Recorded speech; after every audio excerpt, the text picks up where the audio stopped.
hacer una oración, hermano, vamos a pedir la dirección de Dios.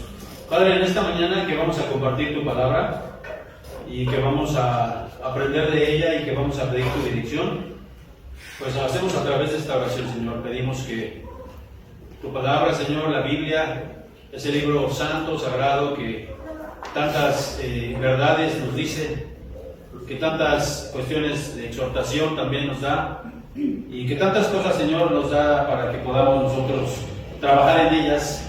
Pues te pedimos, Señor, que podamos entender esta palabra y nos guíe todos los días de nuestra vida. Que así sea, Señor, en el nombre de Jesús. Amén.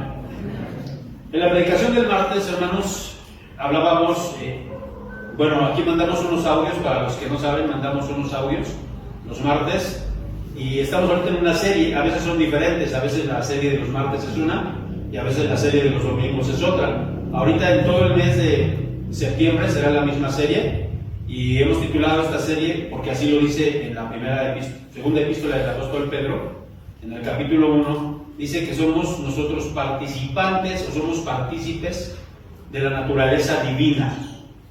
Y ya explicamos en la predicación del día martes de qué manera nosotros somos partícipes de la naturaleza divina. No es que nosotros seamos dioses, porque hay gente que así lo manifiesta o lo dice, ¿no? Pero Dios nos quiso dar a nosotros la salvación, quiso darnos la vida eterna, quiso darnos fe. Nosotros tenemos fe a diferencia del fervor.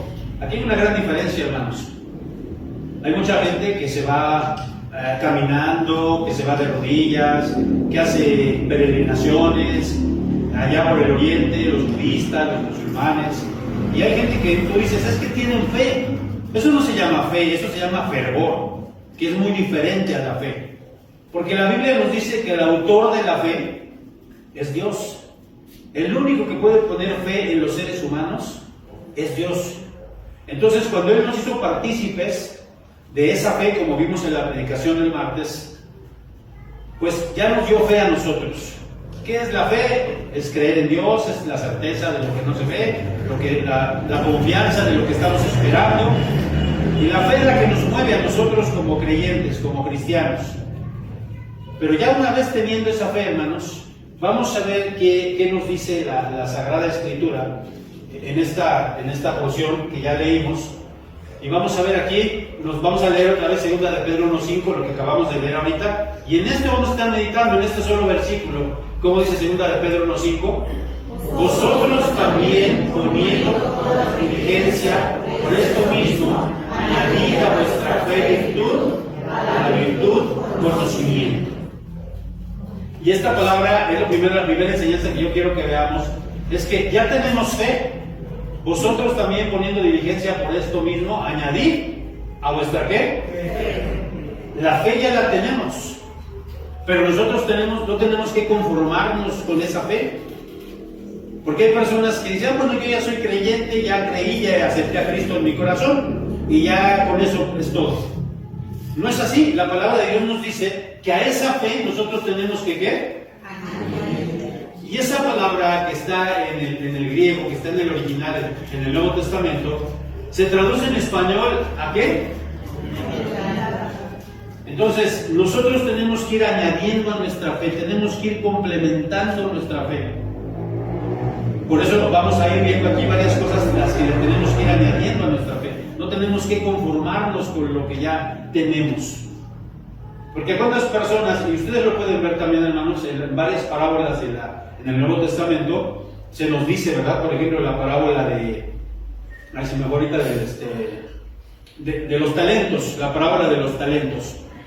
Se le dio un talento, se le dio 2 talentos, se le dieron varios talentos, ¿y cuántos talentos tenían que producir ellos o tenían que reproducir ellos?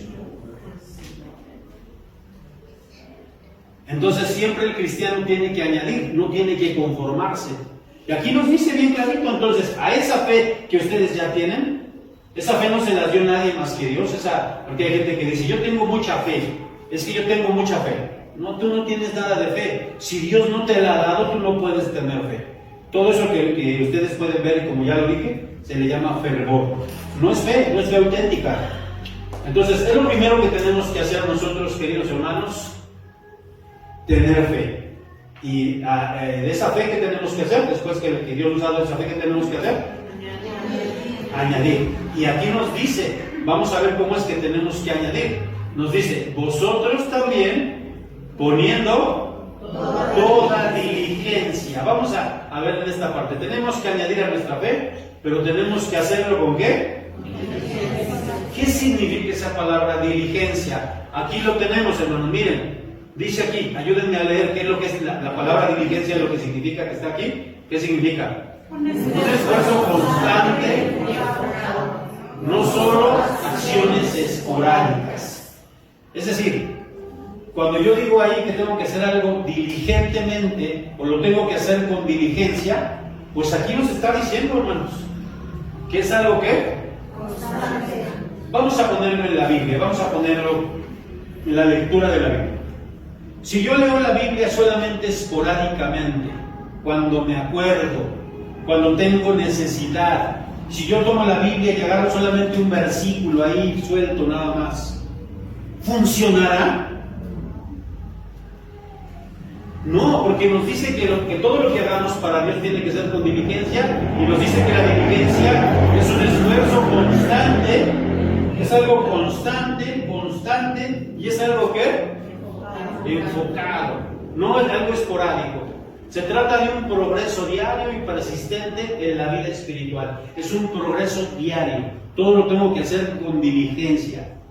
Es como si ustedes van a la escuela, por ejemplo, los que van a la universidad, a la prepa, no sé, a cualquier escuela. Pero ustedes no se enfocan. Ustedes van, por ejemplo, a la fiesta, van con los amigos, y realmente no se enfocan en la escuela. ¿Va a dar resultado? A lo mejor pasan de panzazo, a lo mejor reprueban, andan ahí trayendo materias, arrastrando, porque no se enfocaron. Y aquí nos dice que eso es la diligencia. La diligencia entonces es un esfuerzo ¿qué? Constante. En las cosas de la fe, hermanos, nosotros tenemos que tener un esfuerzo constante y continuo, no algo esporádico. Oro cuando me acuerdo, oro nada más allí cada vez que tengo necesidad. Eso es algo esporádico, no es algo constante. Y eso, pues obviamente no se le llama diligencia, al contrario, la Biblia le llama negligencia. Vamos a ver entonces aquí, queridos hermanos, que esta palabra diligencia también, yo cuando pensaba antes en esa palabra, antes de conocer la Biblia, yo si escuchaba esta palabra diligencia, pensaba en esto, en el antiguo oeste. ¿Se acuerdan ustedes que usaban este medio de transporte, las diligencias de las películas que vemos? Incluso había una compañía muy famosa que se llamaba la Wells Fargo, de compañía de diligencias, y que llevaban todas las cuestiones del banco y todas esas cosas, ¿no? Incluso en los Estados Unidos todavía existe ese banco, el Wells Fargo. Hay un banco que así se llama en los Estados Unidos, que data desde esta época. Entonces, la diligencia también, esta palabra se refiere a ¿qué? Hay mucha gente que dice, yo me he convertido al Señor, pero ha pasado mucho tiempo y sigo siendo el mismo, sigo siendo igual, no he avanzado. Hermanos, desde el momento que nosotros le entregamos nuestro corazón a Cristo, desde ese momento tiene que haber esa solicitud, desde ese momento tiene que haber, pues como vemos aquí, esa diligencia. Desde el momento en que te conviertes al Señor, tienes que empezar a aprender, tienes que empezar a orar, tienes que empezar a compartir el Evangelio. O sea, no te tienes que esperar mucho tiempo, ¿sí me estoy explicando? Porque la diligencia es, ya vimos, es un esfuerzo enfocado, pero también es algo que es sin demora, con solicitud. Eso es la diligencia. Ahora, vamos a ver aquí cómo nos dice la palabra que estamos estudiando. Ya vimos, vosotros también poniendo toda diligencia. Ya vimos lo que es, por eso así, esto mismo añadir, ya vimos lo que es añadir. Ahora, ¿qué es lo que tenemos que añadir con diligencia? Con prontitud, ¿qué es lo que tenemos que añadir? A nuestra fe le tenemos que añadir ¿qué? Virtud. ¿Y qué cosa es la virtud? ¿Qué es eso de la virtud? Podría ser, pero miren, aquí está. Sí, más o menos alguien dijo por ahí como un valor. Miren lo que dice aquí. Se refiere a la calidad moral de una persona que la hace digna de respeto. ¿Se refiere entonces a qué? A la calidad moral de una persona que la hace digna de respeto. Eso es lo que significa, es una de las excepciones del significado de la palabra virtud. Entonces, vamos a ver aquí, se nos está llamando a hacer ¿qué? Sino que también demuestran sus valores y principios en su vida diaria. Entonces, lo que está diciendo, no solamente deben tener fe, sino también deben añadir esa fe virtud, que significa que son personas íntegras, que son personas dignas de respeto. Eso es lo que significa la virtud. Vamos a ver aquí otra parte de la virtud. Fíjense aquí, bueno, ustedes se imaginan un cristiano, a ver, hablando de la virtud, ya vimos que es una persona digna de respeto. Ustedes se imaginan un cristiano que debe dinero, que allí, por ejemplo, aquí en el pueblo todo el mundo dice, no, mira, va a la iglesia y le debe a no sé quién, y va a la iglesia y es bien informal, es bien impuntual. ¿Ustedes se imaginan eso? Pues no debería de ser, ¿verdad? Pero muchas veces. Y entonces ahí nos dice lo que es la virtud, ¿no? Pero también es una persona que es excelente en su campo. Por ejemplo, se dice, es un virtuoso del violín. Este que está aquí es Paganini. ¿Ustedes han escuchado alguna vez hablar de este hombre que era un virtuoso del violín? Era un virtuoso del violín porque era excelente en lo que hacía. Por ejemplo, si nosotros pensamos en física y yo les digo quién es este hombre, ustedes van a decir quién es. Y era un hombre, un virtuoso de la física. Y la gente lo respetaba por el trabajo que ellos hacían, porque eran excelentes en lo que ellos hacían. Se ganaron el respeto. Albert Einstein se ganó el respeto de los físicos. Paganini se ganó el respeto de los músicos. ¿Sí me estoy dando a entender lo que significa la palabra virtud? Entonces, a tu fe, ya eres creyente, pero a tu fe tú le debes de añadir. Ahora, fíjense lo que dice. No está diciendo que Dios lo va a añadir, dice que nosotros tenemos que añadirlo con la ayuda de Dios, con la gracia de Dios, con la ayuda y la guianza del Espíritu Santo, pero lo tenemos que hacer nosotros. Entonces, aquí hay una palabrita que ahorita vamos a ver, que la Biblia también la menciona, esta palabra. ¿Esta cuál es, hermanos? Entonces, la virtud también se refiere a la excelencia. Y vamos a ver entonces aquí esta parte. En la Biblia la excelencia se refiere a, vamos a ver varias cosas. En primera, ayúdenme, un valor, virtud, calidad sobresaliente que se deriva. Es decir, yo cuando me acerco a Dios, cuando Él me dio fe, cuando me hizo partícipe de su divinidad, porque somos partícipes de la naturaleza divina, nos dio esa fe. Pero también cuando venimos a Cristo nos da dones. Y esa es parte de la naturaleza divina. Nos da dones. Dice aquí, por ejemplo, ¿es un excelente qué? La Biblia menciona 21 dones espirituales. Y uno de esos dones es la enseñanza. No cualquiera tiene el don de la enseñanza, ¿o sí? Entonces, eso es un don.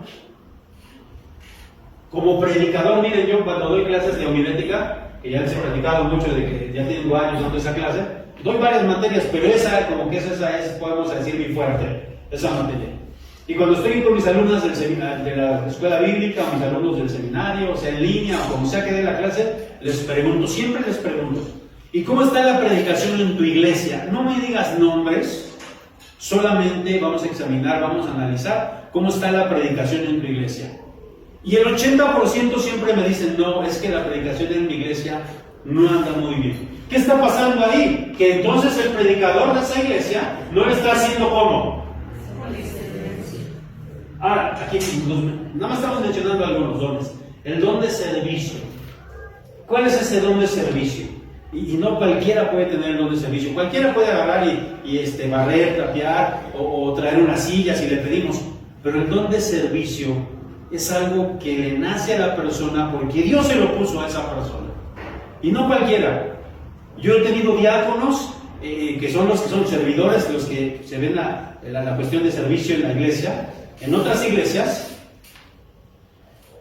que incluso tenían problemas con los hermanos de la iglesia porque les pedían algo y no querían hacerlo. ¿Tendrían el don de servicio?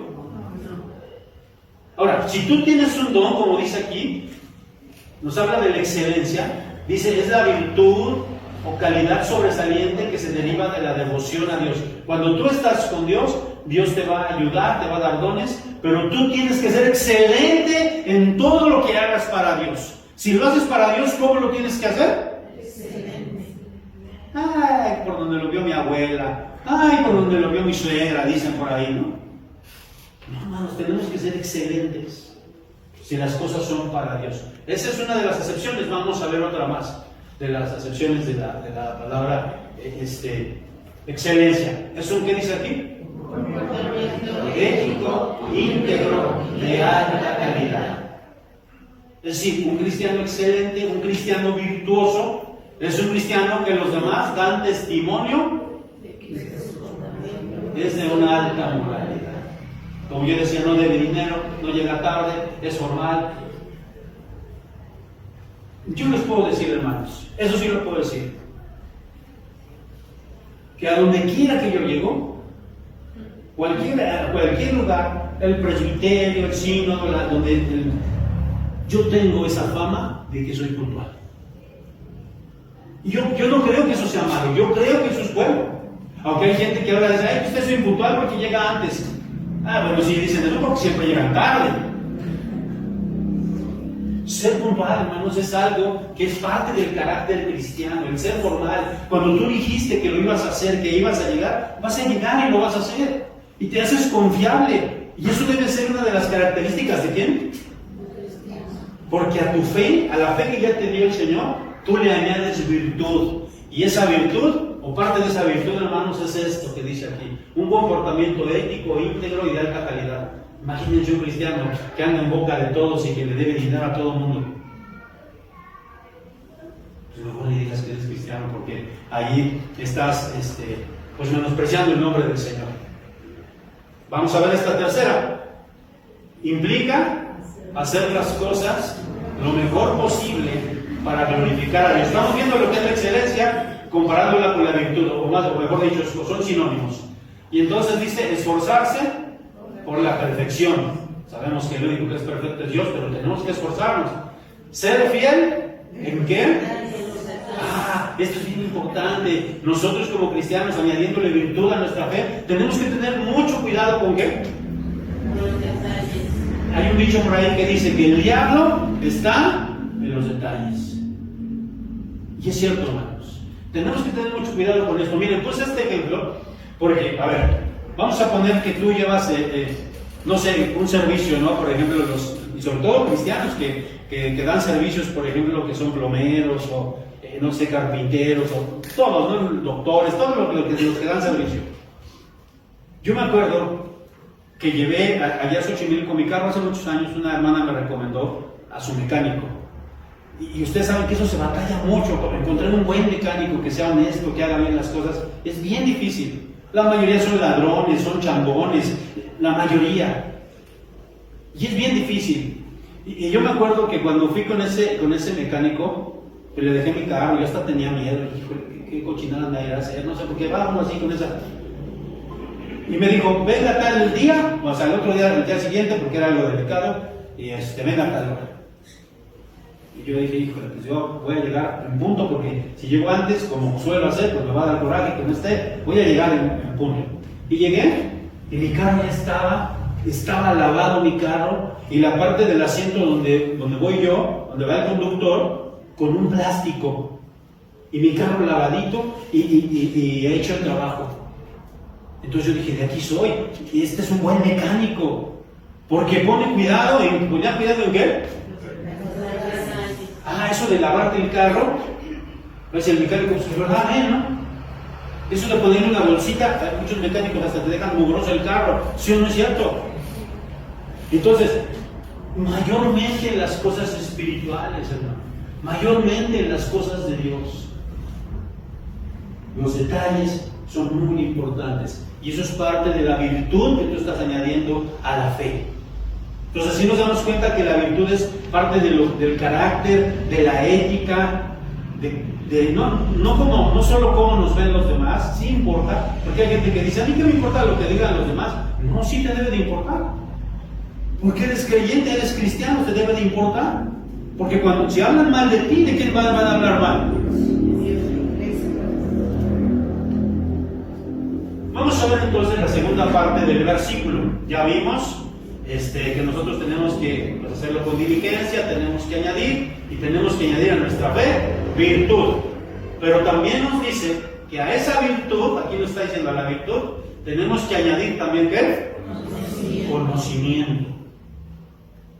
Y hay más cosas que vamos a ir viendo. El martes vamos a ver otra parte y el próximo domingo vamos a ver otra parte. Por eso también no se pierdan los audios, para que estén conectados con todas las predicaciones.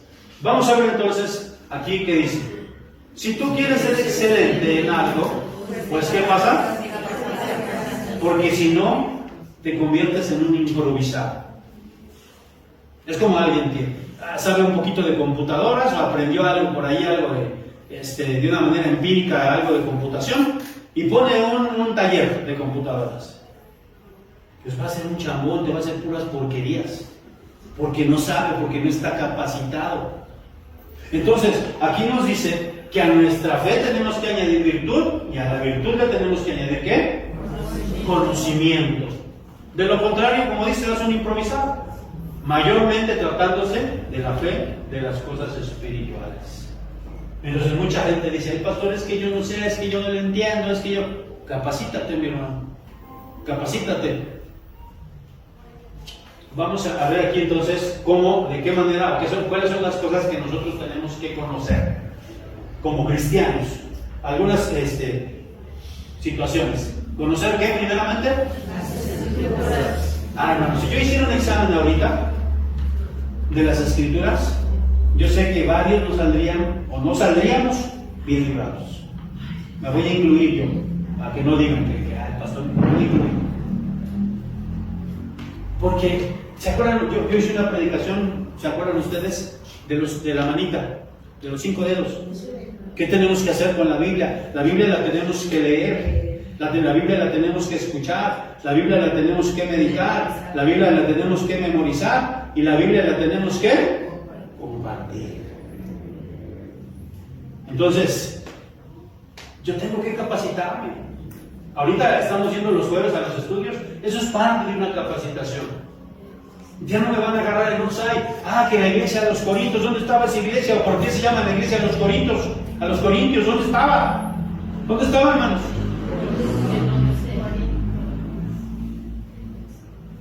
Entonces eso es parte de la capacitación. Estoy añadiendo a mi fe virtud y a la virtud conocimiento. Conocer también lo que espera Dios de nosotros, su voluntad. Hay gente que dice, pues, ¿cuál es la voluntad de Dios? Es que yo no sé cuál es la voluntad de Dios. Y por eso hay tantas iglesias, hermanos, de verdad lo digo con tristeza, donde se levanta un profeta y dice: es que la voluntad de Dios es que me des tu carro, la voluntad de Dios es que pues me traigas a tu hija. Me estoy yendo a los extremos, pero sí existe eso, hermano. ¿Por qué? Porque nosotros no conocemos la voluntad de Dios. ¿Y dónde vamos a conocer la voluntad de Dios? En la palabra, capacitándonos en cursos, en la escuela de formación cristiana. Ahorita nuestra escuela de formación cristiana es en los jueves. Por eso se le cambió el nombre, ya no es escuela dominical, porque se puede dar cualquier otro día de la semana, es la escuela de formación cristiana. Conocer al Señor a través de una relación cercana con Él. Fíjense lo que dice Proverbios 9:10. El temor del Señor es el principio de la sabiduría y el conocimiento del santo es la inteligencia. ¿Quién es el santo? Van a decir el luchador, ¿no? No, cuando dice aquí el santo, está hablando de Dios. Fíjense bien, el temor del Señor es el principio de la sabiduría y el conocimiento del santo es la inteligencia. El conocimiento de Dios, el conocer a Dios. Ahora, vamos a ver aquí, hermanos, en esa parte de conocer a Dios, vamos a ver estas tres cosas. Miren, vamos a ver cómo dice 1 Corintios 2:10 y vamos a ver qué dice aquí este versículo, incluso lo subrayé aquí. ¿Cómo dice? Pero Dios nos reveló a nosotros por el Espíritu, espíritu todo lo escudriña, aún lo profundo de Dios, no solo lo superficial. Bueno, esa era la parte de la Biblia, pero está bien. Entonces, el Espíritu Santo que ya tenemos nosotros, que todo lo escudriña, dice que nos revela a nosotros ¿lo qué? Y hay gente que solamente se queda siempre en lo superficial. Sabe lo básico. Oye, ¿por qué vas a la iglesia presbiteriana? Le preguntaron una vez a una hermana. La iglesia presbiteriana. No es la iglesia presbiteriana, es la iglesia presbiteriana. ¿Por qué vas a la iglesia presbiteriana? Ni siquiera eso saben. Pues porque está formada por ancianos, y la palabra anciano en griego, la palabra presbítero, su forma de gobierno es ancianos, no necesariamente viejos de edad, sino porque es el título, porque son sabios, porque la iglesia los escogió. Por la manera de gobernar, esa es, o su forma de gobierno, por eso se llama iglesia presbiteriana. Y algunos dicen, mira, después de 20 años no sabía por qué se llamaba así. Entonces nos conformamos con cosas superficiales y no vamos a lo profundo. Hay cosas en la palabra de Dios que si tú las lees, vas a entrar a esas cosas profundas de Dios. Aquí, las cosas de Dios, vamos a ver cómo es aquí. Enseguidita dice este versículo. Porque ¿quién de los hombres sabe las cosas del hombre, sino el espíritu del hombre que está en él? A ver, el espíritu que está, no está hablando del Espíritu Santo, está hablando de nuestro espíritu. Todos nosotros somos cuerpo, también tenemos espíritu. Y entonces hay muchas cosas que a lo mejor nadie sabe de ti más que tú. Porque cuando tú estás solito con tu mente, con tu espíritu, sabe lo que eres tú. ¿Sí me estoy explicando? Ok, entonces dice, las cosas del hombre sino el espíritu del hombre que está en él. Así tampoco nadie conoció las cosas de Dios, sino el Espíritu de Dios. Fíjense lo que dice aquí, las cosas de Dios. Hermanos, nosotros estamos muy inmersos en nuestras cosas. Y está bien. A ver, alguien que estudia, que está en la universidad, pues está inmerso y está estudiando y quiere ser excelente. Está bien. Y a lo mejor alguien te vendió, mira, lo más importante en la vida para ti es tu carrera. Eso es lo más importante. No es cierto, hermano, tu carrera no es lo más importante. Es una cosa muy importante, pero no es lo más importante. Porque tú puedes tener una carrera y ser Juan Camaney, perdón por la expresión, en tu carrera, pero ser una persona vacía en el espíritu. Entonces dice aquí que también nos debemos interesar por conocer las cosas de ¿qué? Y así como, y es bueno, hermano, que por ejemplo en tu carrera, no lo que tú haces. Bueno, yo como pastor trato de estar a la vanguardia. Yo me meto a diplomados, a seminarios, y estoy tratando de estar a la vanguardia. Porque soy maestro en una institución y tengo que estar a la vanguardia. Pero así como estoy en mi profesión, en lo que yo hago, pues también en las cosas de Dios. Y vamos a ver esta parte. Dice aquí, lo que Él nos ha concedido, y esto debería motivarnos mucho. Fíjense lo que dice aquí. Aquí vimos Corintios 12:10, 12:11 y 12:12. ¿Cómo dice? Y nosotros no hemos recibido el Espíritu del mundo, sino el Espíritu que proviene de Dios. Aquí se está hablando del Espíritu Santo. Para que sepamos lo que Dios nos ha concedido. ¿Sabes? Dios te ha concedido muchísimas cosas. Allí en su librito, el pastor Vidal Valencia, en su librito de cómo la doctrina básica, nos dice que en la Biblia hay más de 8,000 promesas. Pero si no las conoces, si no profundizas, no conoces esas promesas. Entonces, Dios quiere que tú profundices y que tú sepas lo que Él tiene para ti, lo que Él ya te ha concedido. Hermanos, ¿por qué el pueblo de Israel no, en la primera generación, los que salieron de Egipto, por qué no entraron en la tierra prometida? Pero no solo por la desobediencia, sino por el desconocimiento, por la falta de fe.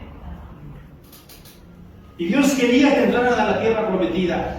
Esa tierra prometida era una tierra física. Pero hermanos, Dios quiere que nosotros vivamos en la tierra prometida. No físicamente, sino espiritualmente.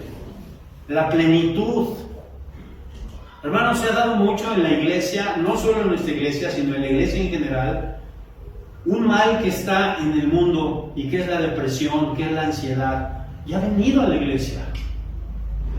¿Ustedes creen que Dios quiera que nosotros estemos deprimidos, que estemos ansiosos? ¿Ustedes creen que Dios quiere eso para nuestras vidas? No, Dios tiene promesas para nosotros. Pero claro, pues nosotros, pues a veces ni conocemos esas promesas. Entonces, yo tengo que añadir a mi fe virtud. Ya vimos lo que es ser virtuoso o la virtuosidad. Y a esa virtud tengo que añadir ¿qué? Conocimiento. Conocimiento de las profundidades de Dios, de las cosas de Dios, de las promesas de Dios. Mis hermanos, ya pues para finalizar, vamos a ver, hermanos, que la madurez espiritual, fíjense lo que dice aquí. 1 Corintios 2:6. Sin embargo, hablamos sabiduría entre los que han alcanzado madurez. ¿Qué espera Dios de nosotros como cristianos? ¿Madurez y qué? Madurez. A ver, ¿quién es una persona inmadura? No vamos a hablar de la fe. Una persona inmadura en la vida. Como es que tú eres un inmaduro, eres una inmadura. Se no actúa de acuerdo a su edad. Ok, que no actúa de acuerdo a su edad, podría ser una. Muy bien. ¿Qué otra por ahí que más dijeron? Malas decisiones. Bueno, también hasta los maduros toman malas decisiones, pero bueno, madurez y sabiduría. Entonces un cristiano maduro ya es una persona fuerte del Señor, que no le mueven tonterías. Que una hermanita que vino en no sé cuánto, qué día, estoy inventando, que vino no sé qué día y que le hicieron caras. Y entonces deja de venir a la iglesia.